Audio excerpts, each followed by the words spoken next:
সকলকে স্বাগতম। আমি রাজর্ষি কয়াল।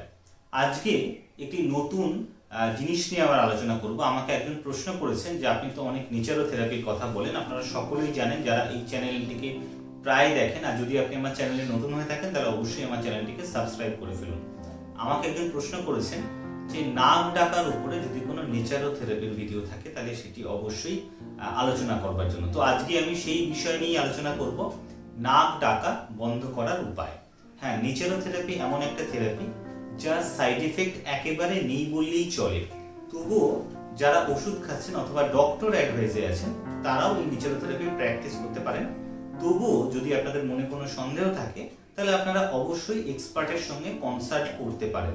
কিন্তু আমার মনে হয় নেচারো থেরাপির সাইড এফেক্ট একবারে নেই বললেই চলে। তো ফিরে আসি আজকের প্রসঙ্গে, নাক ডাকা কি করে বন্ধ হবে। আমাদের যাদের মনের ভাব যে আমার অসুবিধাটা হলে হোক, কিন্তু আমার জন্য যেন অন্যের অসুবিধা না হয়, তাহলে একবার আপনি ভাবুন, যখন আপনি নাক ডাকছেন আপনার অসুবিধা কতটা হচ্ছে সেটা আপনি ফিল করতে পারছেন না, কিন্তু আপনার জন্য পাশে যিনি আছেন সেই মানুষটি অস্বস্তি বোধ করছেন, অথবা ঘুমাতে পারছেন না, অথবা তিনি মনে মনে বিরক্ত হচ্ছেন। অন্তত আপনার তার অসুবিধার কথা ভেবে নাক ডাকাটা বন্ধ করা উচিত।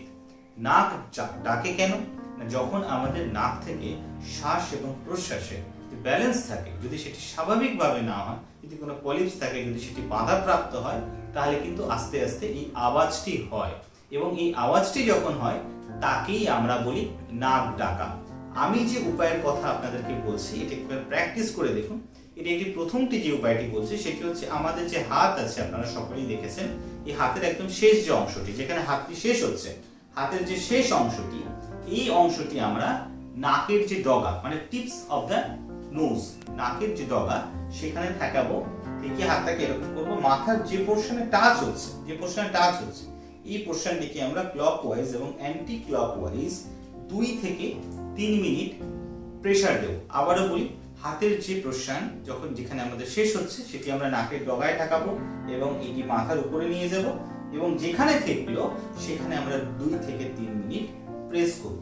এটি একটি উপায়। তারপরে আপনি আপনার নাকটিকে ঝাড়বেন। এর সঙ্গে পেট ঢোকা বেরোনোর কোনো সম্পর্ক নেই। যেরকম ভাবে আমরা নাক ঝাড়ি, হ্যাঁ, যখন আমাদের সর্দি হয় আমরা যেভাবে নাকটা ঝাড়ি, ঠিক সেরকম ভাবে একটু জোরের সঙ্গে নাকটাকে ঝাড়বেন। অন্তত 27 থেকে 30 বার নাকটাকে প্রথমে ঝাড়বেন। তারপরে একটি প্রাণায়ামের কথা আমি আপনাদেরকে বলবো, সেটি হচ্ছে নাড়ি শোধন। যেটি পতঞ্জল ঋষি বলছেন, সেটি কিছুই না, আপনার বুড়ো আঙুলের পাশে এই 2টি আঙুল এইভাবে বন্ধ করবেন। এই 2টো আঙুল, এই যে দেখুন, বুড়ো আঙুলের পাশে 2টি আঙুল বন্ধ করে নিয়েছেন, তার এরকম হবে। সেটি দিয়ে প্রথমে আপনারা ডান নাকটা বন্ধ করবেন। ডান নাকটা বন্ধ করে বাঁ নাক দিয়ে শ্বাস ছেড়ে আবার বাঁ নাক দিয়ে শ্বাস নেবেন। তারপরে বাঁ নাক দিয়ে শ্বাস নিয়ে ডান নাক দিয়ে ছাড়বেন। আবার ডান নাক দিয়ে শ্বাস নিয়ে বাঁ নাক দিয়ে ছাড়বেন। এটিকে অনেকে অনুলোম বিলোম প্রাণায়ামও বলে থাকেন। আমি তার কথা বলছি, নাড়ি শোধন প্রাণায়াম। এটি আপনারা করবেন ঠিক এরকম ভাবে।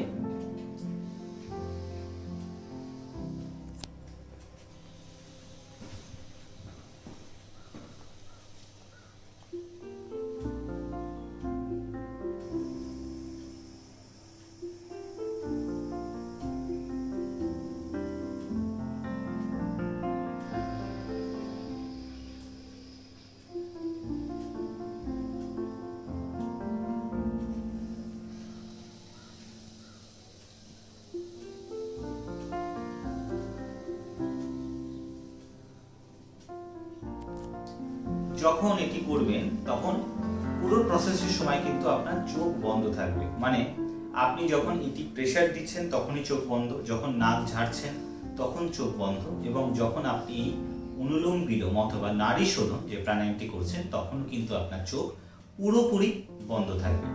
এই নাড়ি শোধন প্রাণায়ামটি আপনি অ্যাটলিস্ট 9 মিনিট করবেন, মিনিমাম 9 মিনিট। এটি করলে অনেকটা কাজ পাবেন।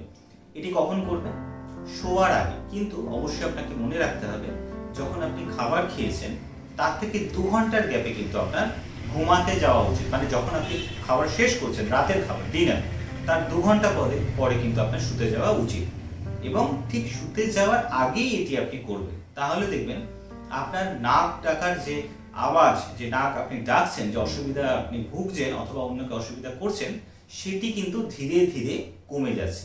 আবার আপনাকে বলি, এটি একটি ন্যাচারাল থেরাপি প্রসেস, এর সাইড ইফেক্ট হওয়ার কথা নয়, কিন্তু যদি আপনাদের সন্দেহ হয় যে এটিতে কোনো সাইড এফেক্ট হতে পারে, তাহলে অবশ্যই আপনারা এক্সপার্টের সঙ্গে কনসাল্ট করতে পারেন, অথবা যে ডক্টর অ্যাডভাইস আপনারা নিচ্ছেন তার সঙ্গেও কনসাল্ট করতে পারেন।